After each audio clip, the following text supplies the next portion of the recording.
보물이 되는 지식을 찾아 떠납니다. 펼쳐라 보물지도. 네, 과연 우리의 두 선원들은 어떤 분을 존경하고 닮고 싶어 하는지 궁금해집니다. 두 분의 롤모델 한번 물어봐도 될까요? 존경하고 닮고 싶은 사람이다. 네. 존경할 만한 사람은 이 역사 속에 너무 많아서 네. 사실 잘 정하지는 못하겠는데 저는 사실 음악을 좋아하는 만큼 고인이시지만 김광석님 같은 이런 음유신이 되고 싶다는 생각을 좀 많이 했습니다. 김광석 가수님의 느낌 좀 나요. 네. 머리 조금만 더 길고 주름 네. 조금만 더 생기면 네, 느낌 좀 납니다. 네.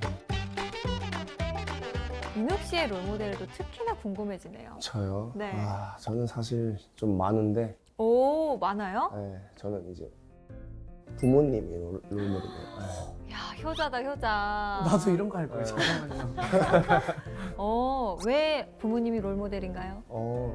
저는 이제 외아들이다 보니까 부모님이 이제 헌신하면서 저한테 이제 했던 거를 저도 애들이 있잖아요. 네. 저걸 보고 배워야겠다. 그럼 그 받았던 사랑을 지금 효도로 갚고 있습니까? 효도 말고 우리 애들한테 잘하고 있어요. 네. 롤 롤모델. 우리 엄마가 나한테 해준 거를 배워서 나도 잘해주고 있어요. 다시 키워봐야 소용없다는. 아무 소용이 없다는 걸 또 이동 씨를 보면서 다시 한번 깨닫습니다. 아니, 제가 롤모델 이야기한 이유가 있습니다. 일단 오늘 사실 우리 모실 선장님이 또 한국 과학계의 대모시거든요. 과연 우리 선장님의 롤모델은 어떤 분이실까도 궁금해지는데 모셔서 바로 물어보도록 하겠습니다. 선장님 나와주세요. 안녕하세요.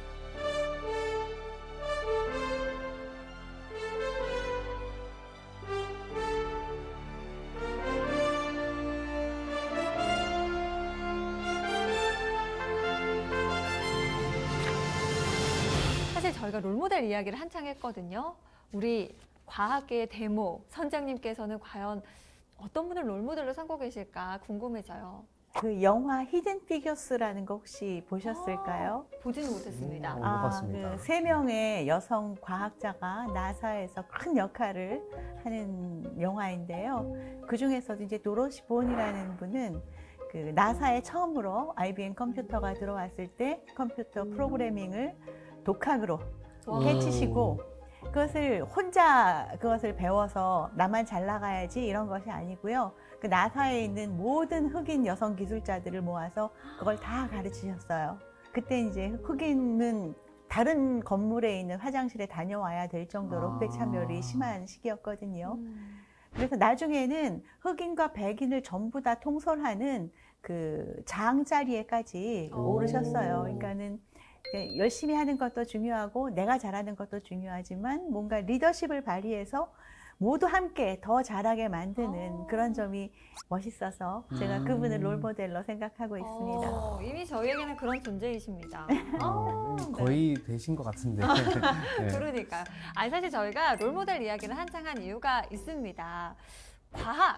과학 이야기를 할 거잖아요. 그렇다면 과학의 롤모델은 어떤 것일까? 지금 여러분들의 머리 위에 지금 물음표가 막 떠 있잖아요. 보여요. 뭔 소리죠? 도대체 저게 무슨 소리야? 하는 표정이 읽히는데 이 물음표를 우리 선장님께서 느낌표로 바꿔주실 겁니다. 과학의 롤모델과 관한 이야기 바로 시작해 보도록 하겠습니다.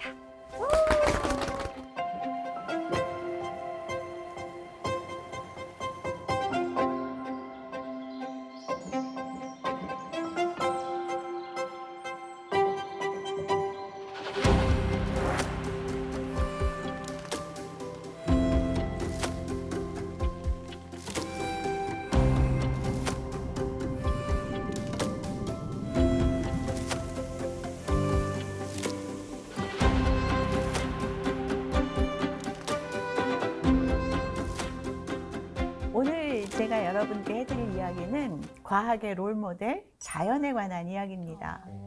많은 연구자들이 자연으로부터 영감을 받고 거기에서부터 시작해서 우리 삶에 정말 도움이 되는 많은 발명도 하고 발견도 하고 만들기도 하시고 이렇게 했는데요. 38억 년이라는 긴 시간 동안 생명체는 이 지구에 가장 살기 좋게 진화를 해왔습니다. 그래서 정말 엄청난 기능들을 서로 가지고 있으면서 진화를 해 온 게 되는 거죠. 그래서 우리가 지금 필요한 무슨 기술이 필요하다 그러면은 우리 머리를 막 짜내서 만들 것이 아니라 이 38억 년 동안 진화한 이 생물체로부터 뭔가 영감을 받고 뭔가 배워와서 한번 만들어 보자. 이런 시도를 굉장히 많이 하고 있고요. 이것을 우리는 자연으로부터 배우는 지혜, 바이오미미크리라고 이야기를 합니다. 그래서 오늘 자연 모사에 대해서 이야기를 해볼 텐데요. 우리 주변에 자연을 흉내내서 만든 것들이 굉장히 많이 있는데 어떤 것들이 생각이 날까요? 자연을 흉내낸 거. 오리발을 따라한 오리발. 예, 수영할 맞아요. 때 네, 기능. 맞습니다. 그럼 오리배. 오리배도 자연 모사인가요? 자연의 형태를 조금 모사했다고 볼 수는 야. 있겠지만 뭐 아니라 할 수도 본격적인 없고, 이거. 그래, 아니라 할 수도 야. 없고 오리머리를 달고 있으니까. 네. 거북선. 거북선도 거북선도 진짜 예, 자연 그럴 수 있겠네요. 거북이의 등껍질을 음. 모사를 한 거니까. 배의 모양도 유선형도. 네, 그렇죠. 생선처럼. 배 밑도 거북이 배랑 비슷하게 모사. 생겼죠. 사실 자연 모사는 우리 인류의 역사와 거의 같다고 볼 수도 있어요. 원시인들이 사용하던 도구, 특히 사냥 도구들은 동물의 발톱을 묘사한 겁니다.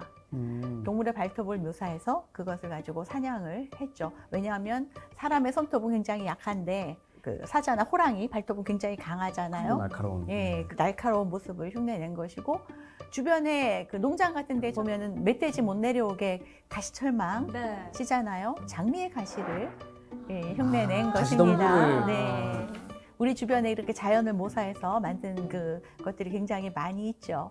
그 자연을 모사하는 방법에는 크게 세 가지가 있을 수가 있습니다. 첫 번째는 자연의 형태 그리고 구조를 모방한 건데요. 거북선 같은 거, 비행기 이런 것들 자연의 형태를 모사했다라고 볼 수가 있죠. 두 번째는 자연에서 나오는 재료를 가지고 우리가 필요한 뭔가를 만드는 겁니다. 그래서 재료를 모사하는 방법. 그리고 세 번째는 조금 어려운데 생태계를 모사하는 거예요. 생태계. 개미끼리 잘 사는 방법을 사람에게 가져와서 그것을 활용을 한다든가 로봇에게 접목시킨다든가 하는 움직임을. 그렇죠. 사회 질서 어떻게 이런 거나. 움직이는가. 이 세 가지의 모사에 대해서 오늘 알아보도록 할 거예요.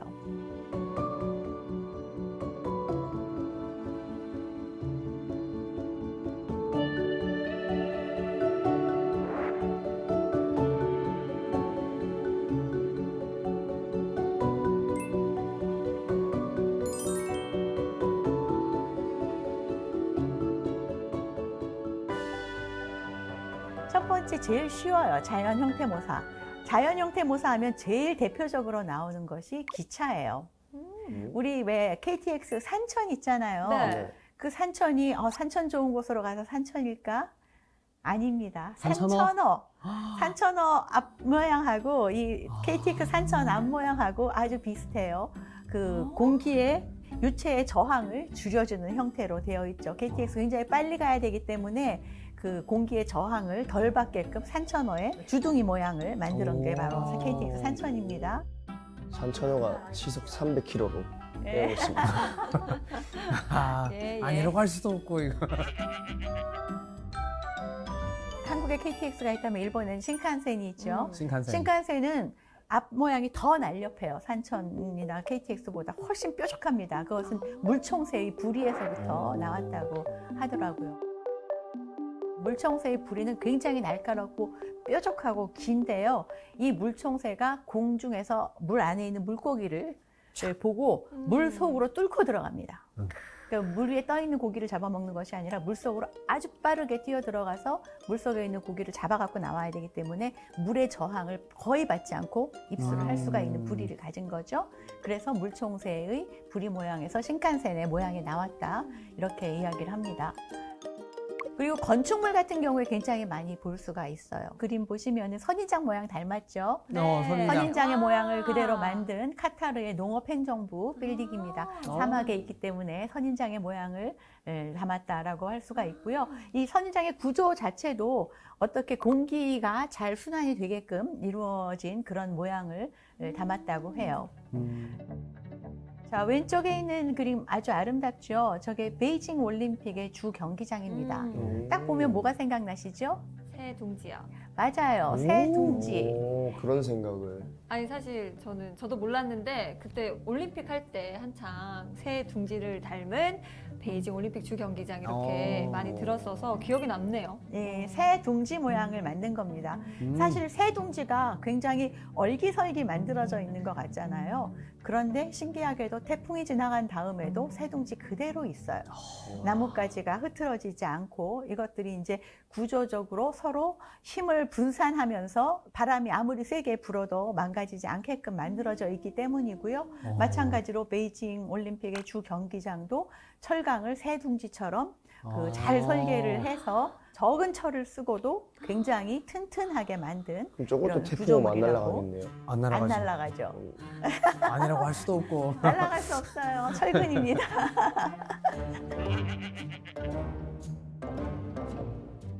조금 아까 본 것은 자연의 어떤 형태를 모방을 한 거예요. 굉장히 큰 걸 모방을 했죠. 자연 구조는 자연에 있는 세밀한 구조물들을 우리가 모방을 한 겁니다. 게코도마뱀 같은 경우에는 발바닥에 나노 섬유가 있어서 이것을 가지고 접착을 굉장히 잘해요. 그래서 만들었고, 연잎 같은 경우에는 연잎이 매끈매끈해 보이는데 사실 그 안에 굉장히 그 위에 작은 가시들이 있습니다. 이 가시들이 물의 표면 장력을 최대화시켜서 물이 묻지 않고 또글또글 굴러가게 만들어주는 물이 안 역할을 맺히는. 합니다. 우리 제일 유명한 자연모사 하면 제일 유명한 게 벨크로 테이프, 찍찍이 테이프. 이거 독고마리의 씨앗, 갈고리 구조를 그대로 흉내내서 만든 그 게 도깨비 바늘 같은. 예, 그게 오. 바로 그런 형태의 구조물을 모사를 한 거죠. 벌집은 자연계에서 가장 튼튼한 구조를 만들고 있어요. 이 벌집의 육각형 구조로 집을 지어 놓으면은 위에서 누르든 옆에서 누르든 이게 구조가 웬만해서는 망가지지 않습니다. 네. 굉장히 튼튼한 구조로 되어 있죠. 그래서 이것을 활용을 해서 공기 안 집어넣고도 저 구조를 그대로 유지를 할 수 있게끔 만든 이런 타이어를 만들기도 하고요. 상어는 상어 피부 굉장히 매끈해 보이잖아요. 네. 이 매끈해 보이는데 사실은 굉장히 물결 무늬에 잔 비늘이 빼곡하게 덮고 있습니다. 이게 물의 저항을 줄여주는 역할을 하죠. 이 중에서 몇 개를 제가 조금 더 상세하게 설명을 드릴게요. 너무 신기하네요. 재밌겠어요.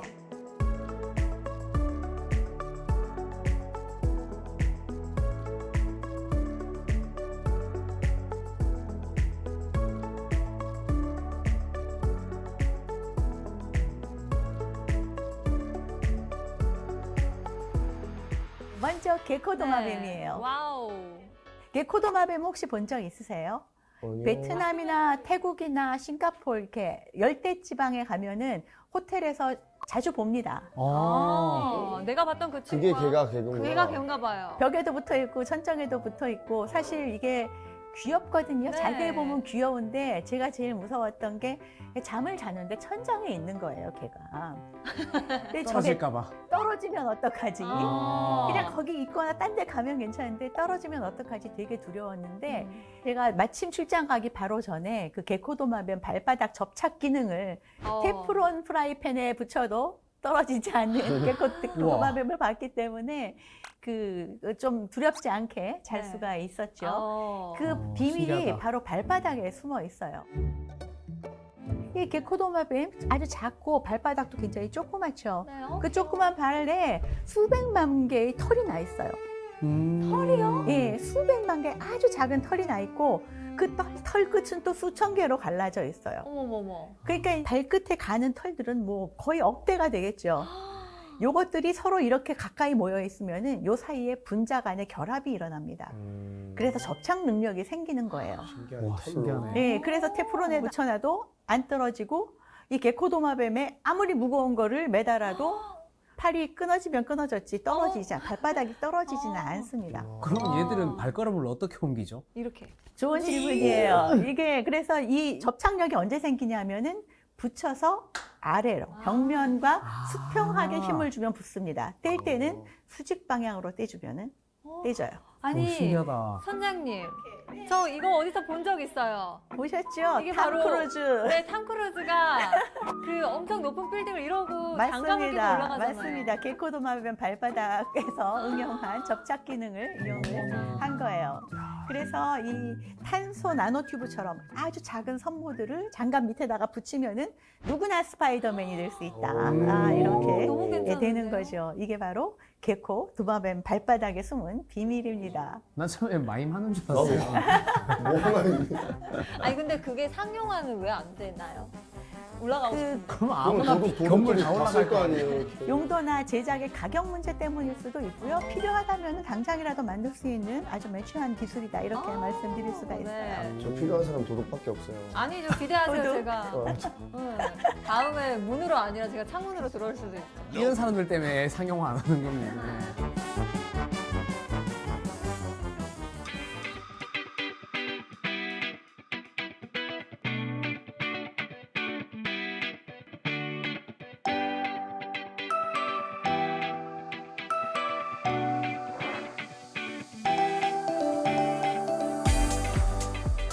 딱정벌레 이렇게 보시면은 어떻게 서 있죠? 발끝으로 서 있는 듯한 기분인데. 그쵸. 그 약간 물구나무 서듯이 네. 등딱지를 이렇게 딱 세우고 서 있잖아요. 불편하게 서 있는. 저 등딱지가 바람이 불어오는 방향을 맞이하게 서 있어요.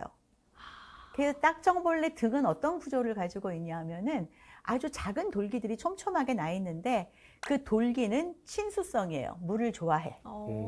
그런데 그 돌기 밑에 부분은 소수성이에요. 물을 싫어해요. 그러니까 바람이 부는 방향으로 딱정벌레가 저렇게 딱 서 있잖아요. 그러면 바닷바람이 이렇게 불어오면서 거기에 있는 수분이 딱정벌레 그 친수성 돌기 끝에 맺힙니다. 아, 이게 맺혀가지고 물방울이 어느 정도 크기가 되면은 떨어져. 그 밑으로 들어가는데 거긴 소수성이니까 또글또글 굴러가요. 물방울을 네. 만들면서. 그래서 딱정벌레가 서 있으면은 입으로 물방울이 쏙쏙 들어오는 겁니다. 몸 타고 입으로 들어오라고. 그렇죠. 그래서 그리고 또 바람을 많이 맞을 수 있게 표면적을 정수기네, 늘리기 정수기. 위해서 서 있는 거죠. 네. 너무 귀여워요. 그래서 이것을 MIT 엔지니어들이 이용을 해가지고 텐트 같은 걸 만들었어요. 방수가 잘 된 천에 네. 물을 좋아하는 점을 딱딱딱딱 찍어 놓는 거예요. 그리고 텐트를 이렇게 쳐놓으면은 그 습기 있는 바람이 불어오는 데서는 하룻밤 쌓이면은 하루 먹을 물이 나온다.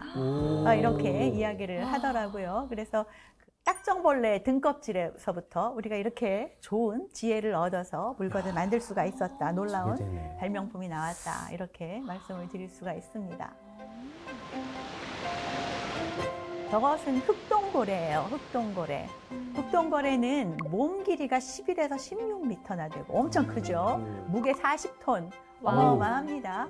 그런데 흑동고래가 바다에서 헤엄치고 방향 바꾸고 하는 거 보면 정말 날렵해요.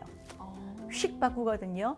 그 반경 1km를 돌아야지 방향을 바꿀 수가 있는데 흑동고래가 이렇게 방향을 쉽게 바꿀 수 있는 것은 바로 저렇게 펼쳐놓은 지느러미의 비밀이 있습니다. 흑동고래의 지느러미는 끝부분에 혹처럼 이렇게 혹이 돋아 있어요. 혹이요? 예, 혹이 울룩불룩하게 지느러미 한쪽 끝에 돋아 있어서 흑동고래가 물결을 이렇게 헤치면은 그 지느러미가 물결을 몸에 착 붙게 만듭니다. 그래서 굉장히 빠른 회전이 가능하게 해주는 거죠. 그럼 그 혹들이 브레이크 역할 같은 걸 하는 건가요? 브레이크라기보다는 물살을 한쪽 방향으로 밀어줘서 아, 우리가 키 잡듯이 네. 더 빨리 휙 돌아갈 수 있게 이렇게 해주는 거죠.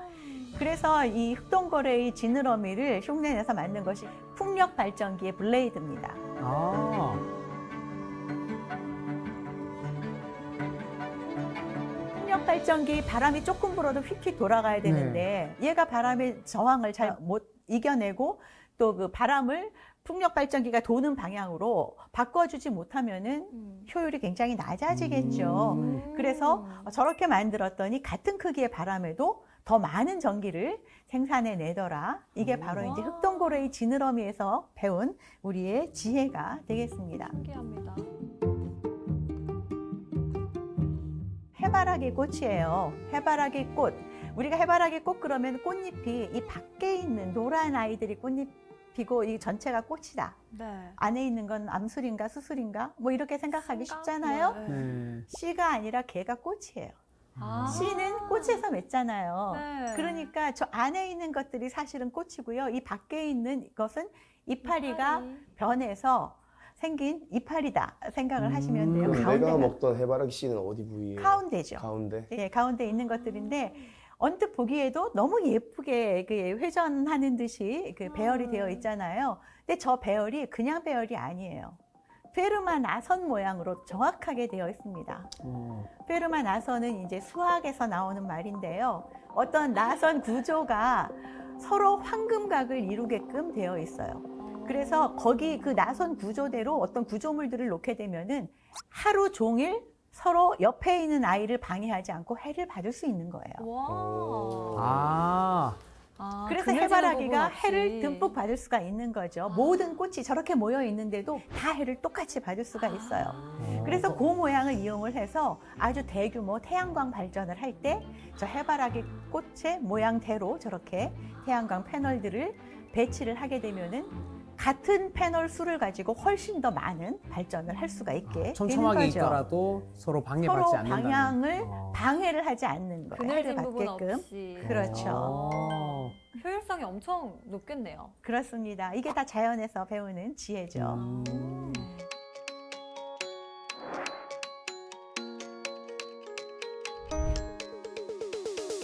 자, 상어 피부가 나왔어요. 저기 확대돼서 본 것처럼 딱 보면은 그냥 회색으로 거칠거칠하게 담겨져 있을 것 같은데 그 안에 저렇게 날카로운 이빨 같은 물결 무늬를 가진 비늘이 빼곡하게 들어가 있습니다. 이 피부가 물의 저항을 굉장히 덜 받게 해줍니다. 그래서 상어가 그렇게 빠르게 헤엄을 칠 수가 있는 거죠. 8%의 마찰 저항을 감소를 한다고 해요.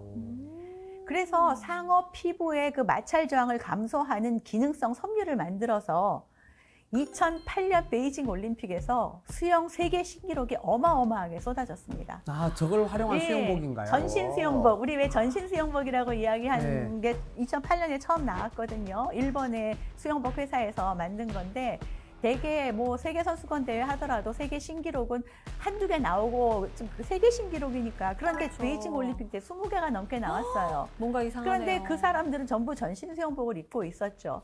그래서 이 수영복을 입은 사람과 안 입은 사람과의 차이를 두는 것은 굉장히 공정하지 않잖아요. 너무 차이가 그래서 나버리는. 2010년부터 세계 수영연맹에서 전신 수영복 착용을 금지시켰습니다. 그러면 수영을 좀 더 잘하고 싶다, 속도가 좀 나가고 싶다 하면은 전신 수영복 입고 하는 게 낫겠네요. 웬만한 사람이 전신 수영복을 입었다고 해서 못하는 수영을 그런가요? 잘하게 되지는 않고요. 큰 차이는 없군요. 우리 어느 정도 팔은 적어요. 아. 네, 100m를 20초에 가던 사람이 19.8초로 가고 싶다. 그러면 전신 수영복을 입는 게 더 아하. 유리하다. 일단 이렇게 노력부터 얘기했죠. 하시는 네, 거네. 일단 저는 그냥 수영하도록 하겠습니다. 네. 그리고 상어 피부는 또 다른 장점이 있는데요. 고래 같은 경우를 보면은 고래 등에 막 따개비도 붙어 있고 심지어 산호도 자라고 있고 막 이래요. 이런 것들은 고래를 굉장히 둔하게 만들겠죠. 물의 저항을 아무래도 받게 하니까 상어 피부엔 그런 거 일도 없습니다. 네, 예, 없더라고요. 그럼 안 붙어 있어요. 수족관 가셔도 상어 피부엔 아무것도 네, 안 붙어 있는 거 매끈해요. 보시죠. 전 상어 성격 때문인 줄 알았어요. 네. 무서워서 친구 없는 줄 알았죠. 저도 무서워서 그러는 줄 알았거든요. 네. 그런데 저 비늘이 그런 해양 생물들이 붙는 것을 방지합니다. 그래서 어디에 쓸 수 있을까요? 배 밑에. 맞아요. 배 밑에 상어 피부를 흉내낸 도료를 바르게 되면은 따개비도 안 붙고 홍합도 안 붙고 미역도 안 자랍니다. 그러니까 배를 운행할 수 있는 효율이 훨씬 더 높아지게 되죠. 근데 왜 안 붙는 거예요? 저 비늘의 구조가 굉장히 작은 것들이 날카롭게 있기 때문에 네. 그래서 붙지를 못하는 거다라고 생각을 하고 있어요. 단지 매끄러운 면이 아니니까.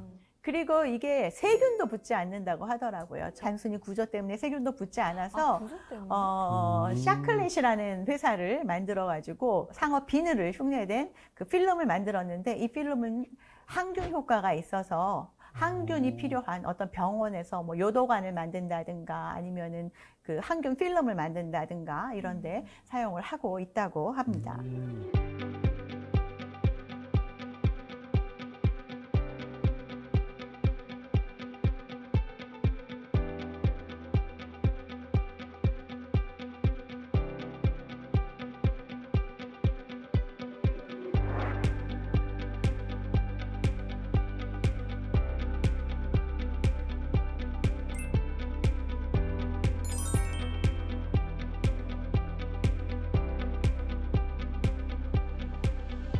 이번에는 재료를 가지고 뭔가 만드는 이야기를 재료. 한번 해볼게요. 재료. 자연에서 재료를 얻어오는 것은 사실은 굉장히 많이 있습니다. 자연의 재료 중에 제일 유명한 게 거미줄입니다. 아, 거미줄. 예, 거미줄 되게 약하잖아요. 우리가 이게 휙 치면은 그냥 망가지고, 네. 그죠? 지나가다가 여기 묻어들게 떼면은 사라지고 네. 이렇게 되는데, 사실 거미줄은 자연에서 가장 강한 소재 중에 하나예요. 와우. 단위 면적당. 아, 크기에 비해서. 그렇죠. 아. 거미줄이 가늘어서 그렇지, 저 거미줄의 성질을 가진 재료를 모아놓으면은 엄청 강한 특성을 가진 것이 나올 수가 있다라는 이야기고요. 얼마나 강한가 하면 같은 지름을 가진 강철보다 5배나 강하다고 해요. 엄청 강하겠죠. 그런데 거미줄은 또 실크처럼 부드러운 성질도 가지고 있잖아요. 그리고 신축성이 엄청 뛰어나요. 맞아요. 우리가 신축성 뛰어난 거 이제 생각하면은 나일론 스타킹 네. 굉장히 쭉쭉 잘 늘어나잖아요. 네. 오. 스타킹의 신축성이 16%인데 거미줄은 이거의 2배. 31%나 늘어납니다. 그러니까는 와. 엄청 사람들이 군침을 흘리는 이런 재료가 되겠죠. 오. 그런데 문제는 거미줄을 만드는 게 그렇게 쉽지가 않은 거예요. 거미줄을 만드는 게 쉽지가 않아서 연구자들이 무슨 일을 했냐면 거미줄을 만들 수 있는 다른 큰 동물을 한번 생각을 해보자. 거미줄을 만들 수 있는 큰 동물이요? 예. 스파이더맨이네. 왕거미. 거미줄을 만드는 그 부분과 염소의 그 젖을 만드는 그 부분이 굉장히 그 구조적으로 비슷하대요. 그래서 거미줄의 DNA를 뽑아서 염소한테 그것을 집어넣어서 염소의 젖에서 거미줄을 뽑아낼 수 있는 이런 것을 만들어내기도 했죠. 그러면은 이렇게 이렇게 그렇죠, 잡아 예. 거미줄이 쭉쭉. 아, 그건 아니죠. 아, 그건 아니에요. 그러면 염소가 하는데 거미줄은 막 이렇게. 그건 아니에요. 그러니까는 염소의 젖을 짜면은 거기서 거미줄 성분이 나오는 거예요. 성분이 있다는 그걸 거. 이제 장적을 해서 거미줄 실을 만드는 거죠. 어우. 이게 다행입니다. 엄청 강하기 때문에 방탄조끼도 만들고 뭐 오. 여러 가지 수술용 봉합사 같은 것도 만들고 자연유래 성분이니까. 그리고 이제 우리 바닷가에 가면은 홍합, 멍게 이런 것들 왜 바위에 찰싹 붙어 있잖아요. 그죠? 이 홍합을 이렇게 드러내면은 바위까지 같이 들려 올라옵니다. 아유 가느다란 그 촉수가 이렇게 잡고 있을 뿐인데. 아, 그 뿌리 같은 예, 거. 네. 잡고 있을 뿐인데 이게 물 속에서도 저런 강력한 접착력을 발휘한다는 게 사실은 굉장히 중요하거든요. 물 속에서. 우리가 알고 있는 거의 모든 접착제는 물에 들어가면 다 떨어집니다. 맞아요. 우리가 합성 생물학이라고 부르는 그런 분야가 있는데요. 대장균을 이용을 해서 홍합의 그 아미노산을 생산해낼 수 있는 공장을 만들 수가 있습니다. 이야. 유전자 조작을 해서 우와. 그렇게 해서 저 접착제를 대량 생산을 할 수가 있고요. 멍게 껍질도 마찬가지예요. 멍게도 단단하게 붙어 있죠. 굉장히 접착력이 강합니다. 물 속에서. 그리고 뭐 히드라라고 한 6mm 정도 되는 아주 작은 바다 생물이 있는데요. 히드라. 그 히드라의 촉수도 물 속에서 굉장히 단단하게 뭔가를 잡을 수가 있어요. 그래서 과학자들이 홍합의 그 수염이라든가 멍게 뿌리라든가 히드라의 촉수 같은 것들을 자세히 살펴보니까 얘네들이 철과 탄닌을 다 갖고 있더라는 거죠. 그래서 그 재료를 고스란히 따와서 인공적으로 합성을 해서 물속에서도 접착력이 엄청 좋은 그런 접착제를 만들었어요. 오. 이거 뭐 그냥 배에다 뭘 붙이고 이런 것뿐 아니라 우리 몸에서 물이 가장 많은 부분이 어느 부분일까요? 입안? 맞아요, 맞아요. 오. 치아의 겉을 떼온다든가 할 때 바로 이 접착제를 아. 이용을 하게 되면은 정말 오래가는 접착력을 보여준다. 그래서 손상된 치아에다가 저거를 메꾸기도 하고 이 성분이 침과 닿으면은 더 강해진대요. 우와. 그래서 이를 떼우는데 굉장히 중요하게 사용이 되는 그런 것이라고 합니다.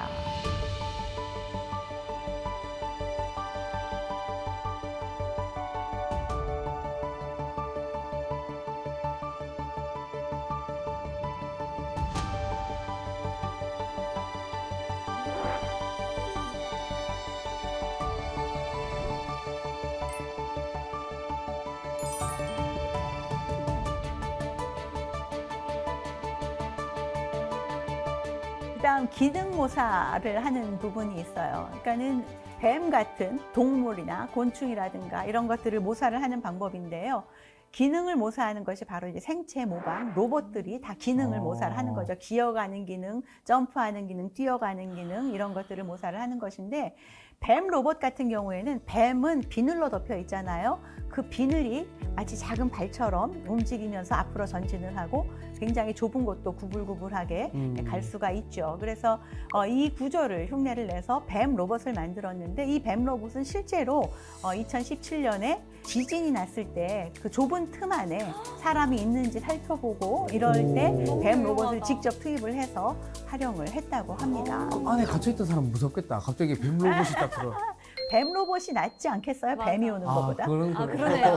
네. 그건 그렇네요. 그렇습니다. 그다음에 두더지는 땅을 파고 생활을 하잖아요. 네. 땅 파는 선수입니다. 두더지가 뭘로 땅을 팔 것 같으세요? 손톱. 앞발 아닌가요? 땡땡. 이빨. 오. 이빨, 네, 이빨요? 두더지가 이빨로 땅을 팝니다. 아. 그래서 두더지가 이빨로 땅을 파고 그 땅을 파서 나온 것은 앞바퀴를 풍차처럼 돌려서 밖으로 내보내요. 그래서 우리가 보면 꼭 앞발로 땅을 파는 것 같지만 사실은 걔는 밖으로 빼내는 것이고 파는 거는 얼굴이에요. 그래서 오. 이 두더지의 그것을 흉내를 내가지고 닮았다. 두더지 닮았다.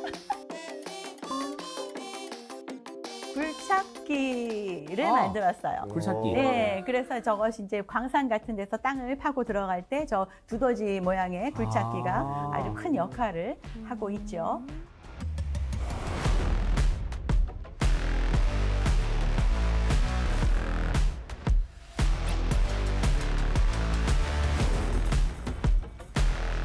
코끼리 코는 굉장히 자유롭게 움직여요. 우리가 로봇팔을 만들 때 대개 사람을 생각을 하게 되면은 관절을 연결해서 만들죠. 자유도가 별로 없습니다. 움직일 수 있는 게 자유도가 별로 없어요. 근데 코끼리 코는 이게 작은 관절처럼 다 이어져 있기 때문에 굉장히 자유롭게 움직이죠. 그래서 코끼리 코를 이용한 로봇 팔 같은 것도 우리가 이용을 할 수가 있고요. 이번에 보여드릴 것은 치타 로봇입니다. 우리가 그 사족보행 로봇을 만들 때 되게 몸통을 튼튼한 상자처럼 딱딱한 걸 만들고 거기에 발을 달아서 발의 관절들만 움직여서 뛰어가게 만들어요. 그런데 치타를 잘 관찰을 해보시면은 몸통은 뻣뻣하게 있고 발만 움직이는 게 아닙니다. 치타가 괜히 세계에서 제일 빠른 동물이 아니에요. 몸이 움츠릴 때는 등이 같이 휩니다. 그리고 온몸으로. 그렇죠. 팔다리를 펴줄 때는 등이 활짝 펴지면서 갑니다. 그걸 반복하기 때문에 스프링이 휘었다 접었다 이걸 반복하면서 가기 때문에 치타가 그렇게 빨리 갈 수가 있는 것이고 이를 활용해서 저런 소프트 로봇 등이 같이 휘었다 펴졌다를 하면서 갈 수 있는 아주 빨리 갈 수 있는 치타 로봇을 만들었죠.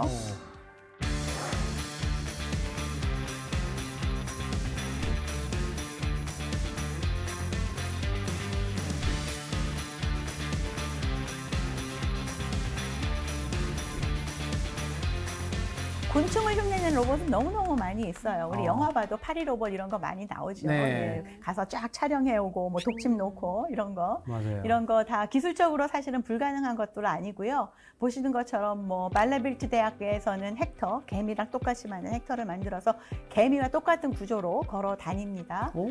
그리고 오른쪽에 있는 거 곤충이라 그랬는데 저건 뭘 흉내를 냈을까요? 거미 같아요. 거미 같죠? 딱 보면 거미는 곤충이 아니죠. 그죠? 거미 절지동물입니다. 절지동물입니다. 거미는 발이 8개예요. 아차차차. 곤충이니까 발이 8개죠. 네, 초파리가 날아다니지 않고 걸어 다닐 때 발을 두 개씩 해서 움직여서 걸어 다니는 모양을 흉내낸 노란 초파리 로봇입니다. 그리고 뭐 파리를 만든 것, 그다음에 그 무당벌레를 만든 것 이렇게 여러 가지 곤충 로봇들을 우리가 볼 수가 있죠. 그리고 그 잠수정, 저것은 우리나라의 진짜 해양연구원에서 직접 사용을 하고 있는 잠수정인데요. 개처럼 딱 생겼죠. 개를 모방을 해서 만든 크랩스터라는 그 해양 탐사선이 있습니다.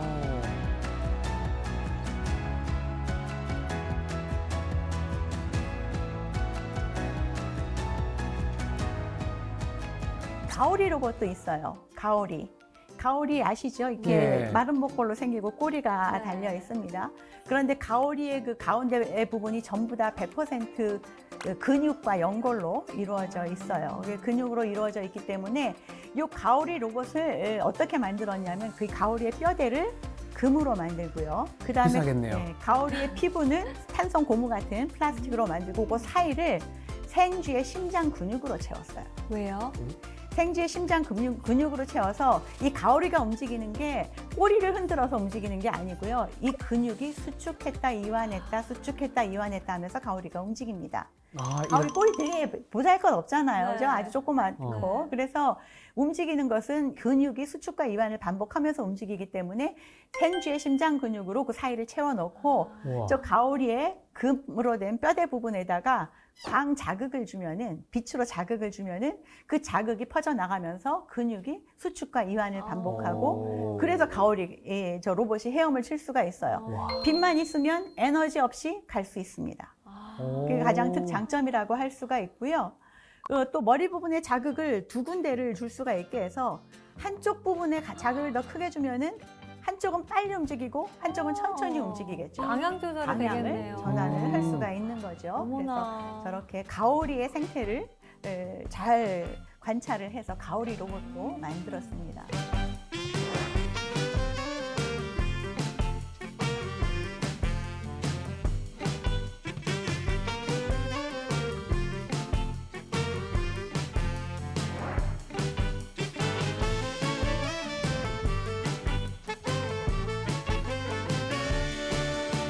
이 로봇보다 더 재미있는 것은 건축이에요. 건축. 아까 처음에 제가 베이징 올림픽 메인 스타디움 보여드렸죠. 그것도 둥지 같은 자연의 거. 형태를 모방을 한 건데요. 한 걸음 더 나아가서 기능까지 모방한 건축이 있습니다. 기능까지. 자연의 기능을 모방한 건축. 가장 유명한 것이 이스트게이트 쇼핑센터라고 아프리카에 있어요. 저 오른쪽에 있는 게 흰 개미집입니다. 아니 근데 오. 개미집이 저렇게 위로 솟아서 크게 나 있어요? 흰 개미집은 그렇습니다. 우와. 흰 개미들은 저렇게 해서 저 안에서 이제 사는데 굉장히 키가 크면은 2m 넘는 흰 개미집도 있어요. 와. 와. 그런데 저 흰 개미집이 아프리카면은 저렇게 바깥에 저렇게 흙으로 되어 있으면 무지하게 뜨거워야 되잖아요. 막 네. 40도, 50도 올라가고 그 안에 개미들이 쪄 죽어야 되는데 네. 흰 개미집 안은 굉장히 시원합니다. 오. 무슨 그 시원한 이유가 뭔가 하면은 밑에 부분, 땅 밑에서부터 찬 기운이 올라오고 더워진 공기는 순환을 하면서 저 위에 탑 부분에서 옆으로 다 빠져나가게 되어 있어요. 그래서 저 쇼핑센터도 흰개미집의 통풍 구조를 그대로 흉내를 내서 밑에서부터 찬바람은 들어오고 뜨거운 바람은 위쪽으로 해서 자연스럽게 빠져나가게 설계를 했더니 섭씨 2도에서 섭씨 43도까지 굉장히 추운 데서 더운 데까지 그 기온이 변화하는데 저 실내 온도가 거의 변하지 않았다고 합니다. 이야. 진짜 에너지 효율적이고 10% 미만의 에너지로 쾌적한 환경을 만들 수 있는 그런 곳이라고 해요. 진짜 똑똑하네. 근데 흰개미들은 어떻게 그런 걸 다 알았을까요? 진화해서 38억 년을 진화했잖아. 배울만 하네요, 진짜. 네. 네. 자, 이것은 파리에 있는 아랍 세계 연구소 건물이에요. 그런데 이 건물은 홍채를 모사했습니다. 우리 눈에 홍채 무슨 역할을 한다고 했죠? 빛이 빛의 강하면 조리개 역할. 조리개 네. 역할, 빛이 강하면 닫아주고 네. 약하면은 열어주는 역할을 하죠. 바로 그렇게 구조가 되어 있어요. 그래서 자세히 보시면은 이 홍채 셔터 닫히는 것처럼 오. 이렇게 원형으로 되어 있고 저게 날이 더우면 닫아줬다가 아침 저녁으로 저걸 활짝 열어주고 이게 자동으로 움직일 수 있게 만들어 놓은 그런 건물입니다. 와. 아, 그러면 안에 내부의 조도가 거의 일정하게 유지될 일정하게 수 있는. 유지, 조도도 그렇게 되고 그 다음에 이제 햇빛을 막으니까 온도도 오. 관리가 되고 그렇게 되죠. 이야. 이건 우리나라에 있는 건물이에요. 여수 엑스포의 주재관인데요. 여기는 어떤 루버 시스템을 만드는데 극락조 꽃을 활용을 했어요. 무슨 행사 같은 거 있을 때 네. 화환, 어마어마한 화환 오면 그 가운데 딱 꽂혀 있는 저런 꽃 아마 보신 적이 있으실 거예요. 극락조 새처럼 생겼죠. 저 극락조화가 어떤 특징을 가지고 있는가 하면은요. 극락조화의 저 부리처럼 생긴 부분, 저 부분이 새가 앉는 부분입니다. 그리고 그 꽃가루와 꿀은 어디 있냐면 저 보라색에 있어요. 아. 저 위에 벼슬 같은 것은 새를 유혹하는 부분입니다. 새가 저걸 보고 와서 여기 앉아서 내 꿀을 가져가되 꽃가루 같이 가져가. 그게 극락조가 이제 의도하는 거거든요. 그런데 꽃가루가 저렇게 있으면은 뭐 자기가 원하지 않을 때 꽃가루가 뭐 바람에 날아간다든가 떨어진다든가 비에 젖는다든가 네.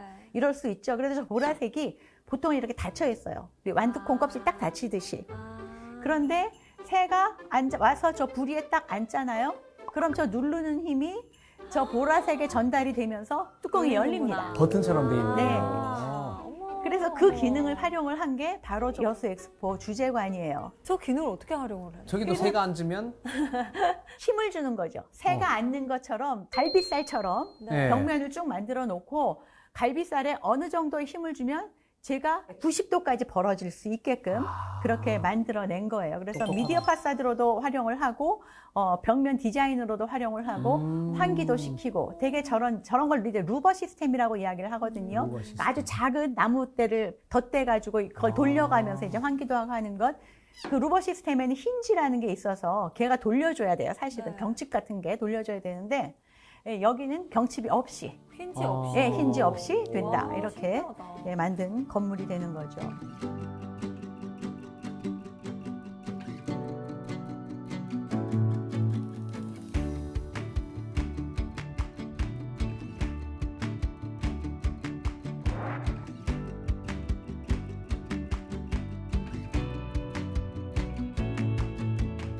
세포의 기능을 모사하기도 합니다. 이 세포를 그대로 모사하진 않지만 이 세포의 기능을 모사하는 것이 있는데 후각세포를 모사한 전자코가 있어요. 우리 코가 냄새에 맡는 것을 이용을 해서 이 전자코는 고기가 상했는지 이런 것도 맡을 수가 있지만 신기한 것은 암 환자의 날숨을 가지고 전자코가 암 환자다 아니다를 판별할 수도 있습니다. 이게 실제로 나와 있는 기술이에요. 그러면 누가 숨 쉬는데 앞에 가서 암 걸린 사람 냄새입니다. 이렇게 판별할 그렇게 할 있는 수 거야. 있죠.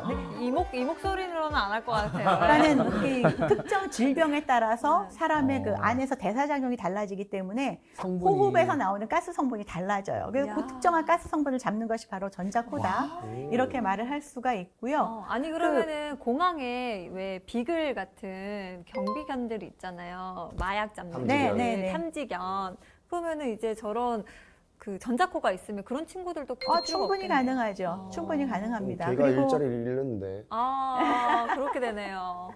사람보다 훨씬 더 민감하고 어떤 목적에 맞는 그런 후각을 이 바이오미미크리를 이용을 해서 만들 수가 있다. 이런 이야기가 되겠고요.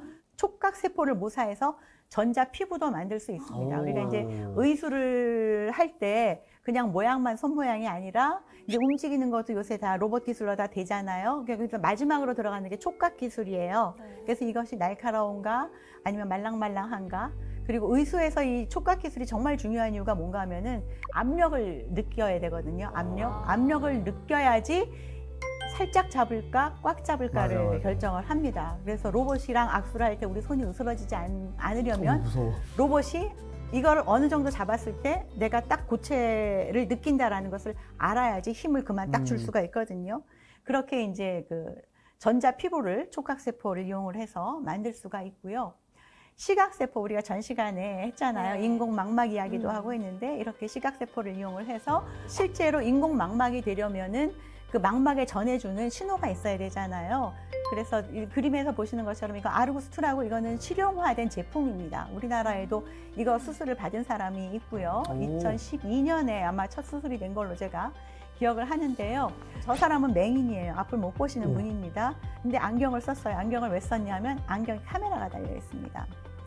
안경에 카메라가 달려 있고 그 카메라가 가진 것을 그 옆에 있는 비디오 처리기가 처리를 해서 그 신호를 인공망막에 보내주면 전기 신호로. 인공망막은 그것을 전기 신호로 전달해서 시신경과 연결을 시켜주는 이런 역할을 하게 됩니다. 이게 바로 이야. 이제 시각세포를 모방한 광수용체가 되겠죠. 그 다음에 인공와우는 뭐 지금 많은 사람들이 실제로 그 수술도 받고 있어요. 달팽이관 대신 인공와우라는 것을 귀에 삽입을 하고 이것을 청신경과 연결을 시켜주면은 소리를 들을 수가 있는 것이 바로 세포 기능을 모사한 여러 가지 기술들이 되겠습니다. 참 고마운 기술들이네요.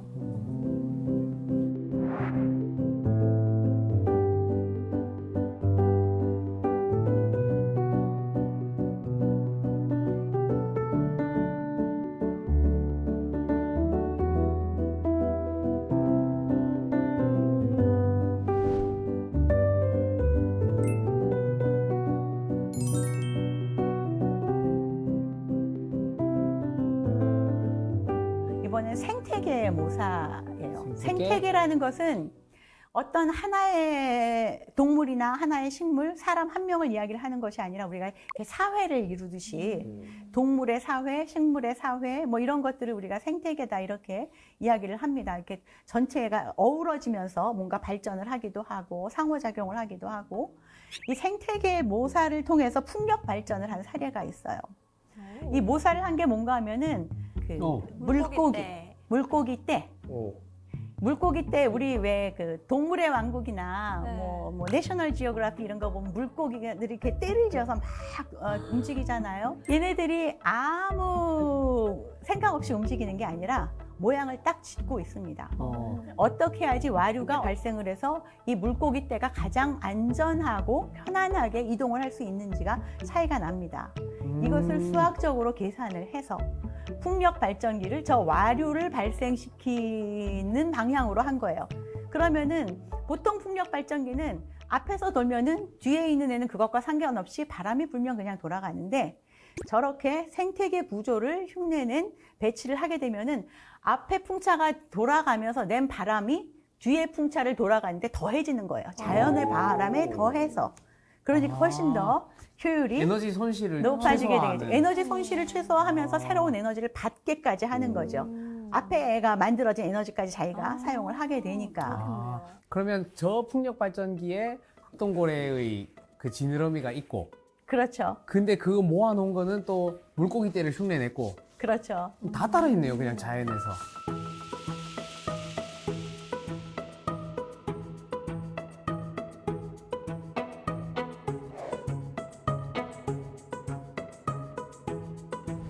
그 다음 이야기는 군집 로봇 이야기예요. 그러니까 로봇이 한 대만 있지 않고 여러 대가 같이 움직이는 로봇들 있잖아요.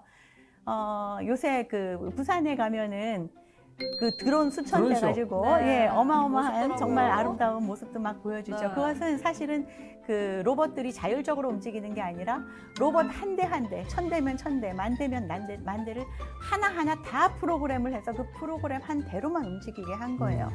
그런데 우리가 자율주행이라든가 자율주행 로봇 같은 것들, 군집 로봇 같은 것들을 생각을 하면은 이 로봇들이 서로 소통을 하고 내가 일로 가니까 너는 일로 오지 마라든가 아니면은 내가 절로 가서 뭘 할 테니 너 같이 가자라든가 이런 것들 소통을 해야 되잖아요. 이런 거 소통을 하는 것이 동물로부터 배운 것이 바로 개미와 벌 이런 것들이에요. 그러니까 개미 같은 경우에는 페로몬을 뿌리고 다니기 때문에 앞에 있던 개미가 뭔가 찾아내면 그쪽으로 다 줄지어가고 네. 뭔가 위험하면 그쪽으로 안 가고 다 후퇴하고 이거 이제 페로몬을 통해서 하는 것이고 이런 것들을 이용을 해서 이제 군집 로봇들을 어떻게 작동하게 할 것인가 라는 것들을 연구를 하고 있죠. 그러니까 자연에서 우리가 모든 것을 배운다라고 이야기를 하죠. 정말.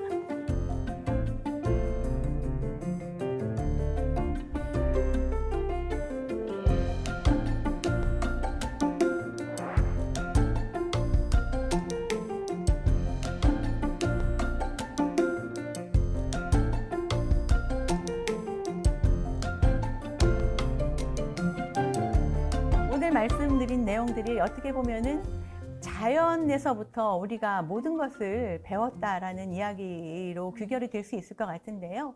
처음 말씀드린 것처럼 38억 년 동안 생물이 진화를 하면서 가장 효과적인, 가장 효율적인, 가장 적합한 모양으로, 기능으로 진보를 했고 그것들을 사람이 이렇게 바라보면서 우리가 갖추지 못한 기능들을 우리에게 접목해서 가져오는 것, 이게 바로 우리가 자연에서부터 배우는 지혜다. 이렇게 말씀을 드릴 수 있을 것 같습니다. 지금 뭐 지구가 엄청 아프죠. 네. 그죠?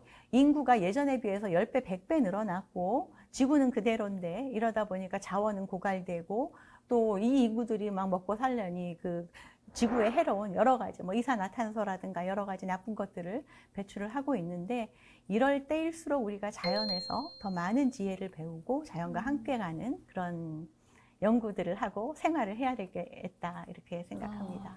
네, 오늘 진짜 선장님의 강의를 들으면서 내가 생각지도 못한 곳에서도 자연을 모방해서 활용한 것들이 정말 많구나. 진짜 자연이 최고의 스승이다 느낄 수가 있었습니다. 그럼 끝으로 또 선장님께서 오늘 강의를 멋있게 또 한마디로 정리를 해 주실까요? 자연이 우리의 스승이다라고 이야기를 했잖아요. 그래서 우리는 자연을 보호하는 것이 아니라 자연을 존중해야 된다라고 생각합니다.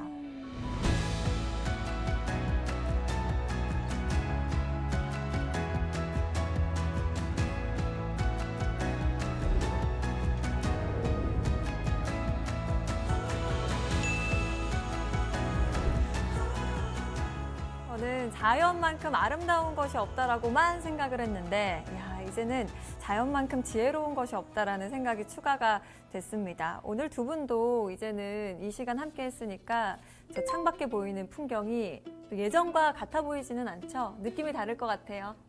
사실 뭐 요즘에 보면은 건물들이 되게 특이한 모양이 많잖아요. 네. 그래서 이거를 듣기 전에는 왜 모양을 저렇게 만들까라는 생각만 하고 끝났는데 이제는 그런 건물을 보면은 이거는 뭘 보고 만들었을까 와. 라는 생각을 해볼 기능이나. 수 있을 것 같은 생각이 듭니다. 감동이에요. 네. 꼭 그런 생각을 해주고 또 느낀 점도 우리 같이 공유하고 해요. 공유는 안 할래요.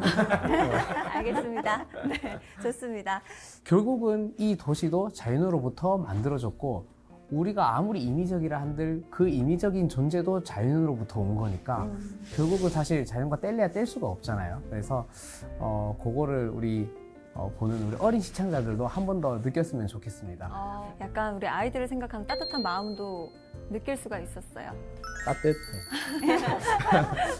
사실 오늘 저도 들으면서 자연이 가르쳐주고 또 인류가 탄생시킨 놀라운 힘, 가장 자연스럽고 또 최고의 효율을 자랑하는 게 자연모사 아닐까 생각이 들었는데요. 앞으로도 이 자연에서 계속해서 영감을 얻고 해답을 얻어갈 수 있지 않을까 생각이 듭니다. 네, 이번 주 지식하기는 여기서 마무리하지만 또 다음번에 지식도감 열어봐야겠죠? 함께 네. 외치면서 끝내보도록 하겠습니다. 다음 주에도 찾아라. 보물지도!